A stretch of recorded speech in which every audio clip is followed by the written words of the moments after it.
उपराष्ट्रपति चुनाव में विपक्ष के उम्मीदवार के तौर पर श्रीमती मार्ग्रेट अल्वा ने अपना पर्चा दाखिल कर दिया है। आज एक जमाने में कांग्रेस की कद्दावर नेता रही अल्वा की उम्मीदवारी को लेकर अब कांग्रेस घिरी हुई है। वजह है मार्ग्रेट अल्वा की आत्मकथा में सोनिया गांधी पर लगाए गए संगीन आरोप। विपक्ष ने अल्वा के नाम का ऐलान किया तो बीजेपी ने कांग्रेस के पुराने घाव पर नमक डालना शुरू कर दिया।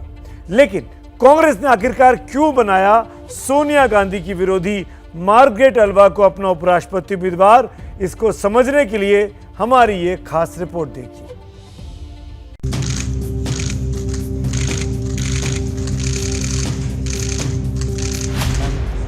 तस्वीर नंबर 1। एनडीए के उपराष्ट्रपति उम्मीदवार जगदीप धनखड़ का नामांकन पर्चा अपने हाथ से देते हुए प्रधानमंत्री नरेंद्र मोदी। दूसरी तरफ अपने हाथ से अपना पर्चा देती हुई मार्ग्रेट अल्वा। तस्वीर नंबर 2। जगदीप धनखड़ से हंसी मजाक करते प्रधानमंत्री मोदी तो दूसरी तरफ मार्ग्रेट अल्वा और राहुल गांधी के बीच खिंची खिंची सी मुलाकात। तस्वीर नंबर 3। एक तरफ जगदीप धनखड़ के नामांकन के बाद बाहर निकलकर उनके साथ तस्वीर खिंचवाते पीएम मोदी तो दूसरी तस्वीर में राहुल गांधी नामांकन के बाद बिना रुके मार्ग्रेट अल्वा को छोड़कर आगे बढ़ गए। कहते हैं कि तस्वीरें बोलती हैं। उपराष्ट्रपति पद के 2 उम्मीदवारों के नामांकन में माहौल बिल्कुल अलग अलग था। एक तरफ उत्साह था और दूसरी तरफ औपचारिकता साफ नजर आ रही थी। तो क्या ये औपचारिकता उपराष्ट्रपति के चेहरे को लेकर, विपक्ष की चॉइस को लेकर थी, जिसे न चाहते हुए भी कांग्रेस को स्वीकार करना पड़ा? मार्ग्रेट अल्वा का इतिहास राजनीतिक तौर पर विवादों से घिरा रहा है। राजीव गांधी और नरसिम्हा राव की सरकार में मंत्री रहीं और कांग्रेस सरकार के दौरान राज्यपाल रहीं मार्ग्रेट अल्वा ने गांधी परिवार के खिलाफ ही मोर्चा बुलंद कर दिया था। मार्ग्रेट अल्वा ने सोनिया गांधी, संजय गांधी और इंदिरा गांधी तक पर संगीन आरोप लगाए थे। मार्ग्रेट अल्वा ने अपनी किताब करेज एंड कमिटमेंट में गांधी परिवार पर जो आरोप लगाए उसकी लिस्ट बहुत लंबी है। अल्वा का आरोप था कि मनमोहन सरकार में सोनिया की मर्जी चलती थी। मनमोहन सिंह उन्हें कैबिनेट में शामिल करना चाहते थे, लेकिन सोनिया ने उन्हें ऐसा करने से रोक दिया।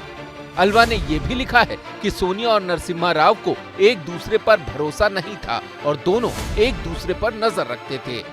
अल्वा के मुताबिक बोफोर्स मामले के दिल्ली हाई कोर्ट से खारिज होने के बाद जब राव ने इसके खिलाफ अपील का फैसला किया तो सोनिया ने उनसे कहा कि क्या नरसिम्हा राव उन्हें जेल भेजना चाहते हैं। अल्वा ने आरोप लगाया कि नरसिम्हा राव की मौत के वक्त उनका शव सोनिया गांधी ने कांग्रेस मुख्यालय नहीं लाने दिया। ऐसा करके उन्होंने नरसिम्हा राव से बदला लिया। अल्वा ने किताब में लिखा है कि कर्नाटक विधानसभा चुनाव के दौरान टिकट की खरीद फरोख्त का मामला उन्होंने उठाया तो उन्हें ही बर्खास्त कर दिया गया। सोनिया के अलावा संजय गांधी पर अगस्ता वेस्टलैंड के बिचौलिए से कथित रिश्ते का भी आरोप अल्वा ने लगाया था। इस किताब की रिलीज के बाद गांधी परिवार के साथ मार्ग्रेट अल्वा के रिश्ते खराब हो गए और उनका राजनीतिक करियर भी खत्म हो गया। लेकिन अब अचानक कांग्रेस ने उन्हें विपक्ष का उपराष्ट्रपति पद का उम्मीदवार बना दिया। अब इसी को लेकर बीजेपी कांग्रेस को घेर रही है कि विपक्षी पार्टियों ने कांग्रेस को फंसा दिया। कांग्रेस करप्ट पार्टी है, ये सारे विपक्षी मिलकर कह रहे हैं, क्योंकि मार्ग्रेट अल्वा ने ये बातें की। उन्होंने कहा कि डिफेंस डील गांधी फैमिली करती है, नरसिम्हा राव को तंग गांधी फैमिली ने किया, पैसा लेके टिकट जो है गांधी फैमिली बांटती है। ये सारे आरोप तो मार्ग्रेट अल्वा लगा चुकी है ना। उसके बाद सारे ज्वाइंट ऑपोजिशन का यदि कैंडिडेट हो जाता है तो घर का भेदी लंग काटा। ये वक्त पड़े भाका तो गधा को कहे काका। कांग्रेस में आज मजबूरी है, कोई तैयार नहीं है। और राष्ट्रपति चुनाव में भी देखे आप, कैंडिडेट नहीं मिल रहा था, कैसे कैसे खड़ा किए। शरद पवार क्या क्या बोले थे सोनिया गांधी के बारे में, बाद में सब मिल गए। तो इनकी परंपरा रही है, सत्ता केवल मात्र है, इसलिए सत्ता में जाने के लिए और आज तो कोई उनके लिए कैंडिडेट भी नहीं मिलता, इसलिए मजबूरी उनको खड़ा करना पड़ा।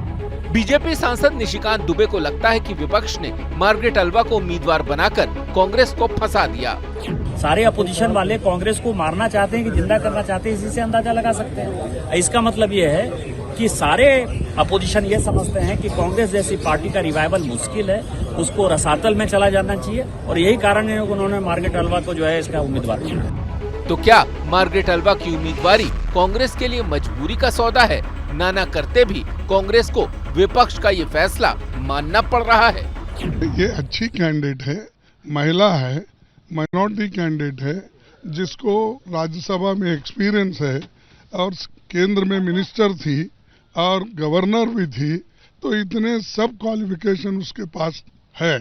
और मैं समझता हूँ इतना क्वालिफिकेशन वाला कोई उपाध्यक्ष दूसरे उपराष्ट्रपति में कोई भी नहीं है। लेकिन जब कांग्रेस नेताओं से मार्गरेट अल्वा की किताब में लगाए आरोपों पर सवाल हुए तो उन्होंने इस पर बोलने से मना कर दिया। मार्गरेट अल्वा की किताब से सामने आए तथ्यों पर फिलहाल कांग्रेस कुछ भी बोलने से बच रही है।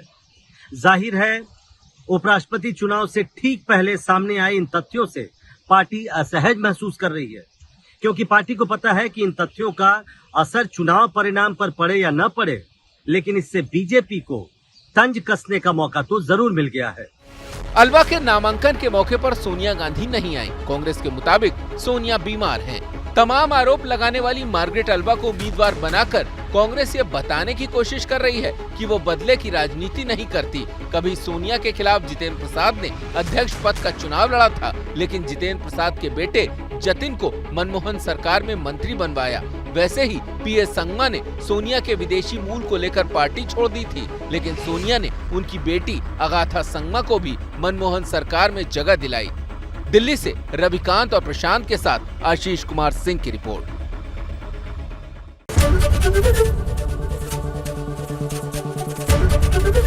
एबीपी न्यूज आपको रखे आगे।